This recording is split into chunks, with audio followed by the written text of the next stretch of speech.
ഈശോയിൽ ഏറ്റവും സ്നേഹം നിറഞ്ഞ സഹോദരി സഹോദരങ്ങളെ, ഇന്നത്തെ സുവിശേഷ ഭാഗത്തിൽ ജനങ്ങളുടെ ഇടയിൽ രോഗശാന്തികളും അത്ഭുതങ്ങളും പ്രവർത്തിച്ച് കടന്നു പോകുന്ന ഈശോയെയാണ് നാം കണ്ടുമുട്ടുക.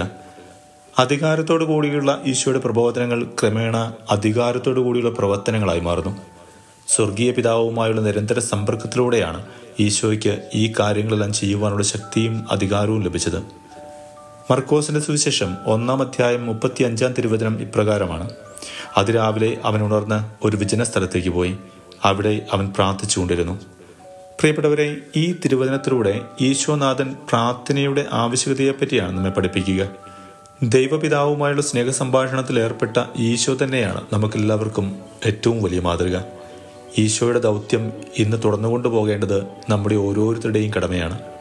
നമ്മുടെ ആത്മീയ ജീവിതം പ്രാർത്ഥനയിലൂടെ പരിപോഷിപ്പിക്കുവാൻ കഴിഞ്ഞാലേ നമ്മിലൂടെ പൂർത്തീകരിക്കപ്പെടേണ്ട ദൈവികത നിറവേറ്റുവാൻ നമുക്ക് സാധിക്കുകയുള്ളൂ.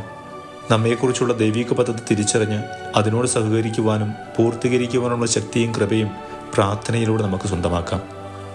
നമ്മുടെ കർത്താവായ യേശു മിശിഹായുടെ കൃപയും പിതാവായ ദൈവത്തിന്റെ സ്നേഹവും പരിശുദ്ധാത്മാവിന്റെ സഹവാസവും നമ്മോടുകൂടി ഉണ്ടായിരിക്കട്ടെ, ഇപ്പോഴും എപ്പോഴും എന്നേക്കും.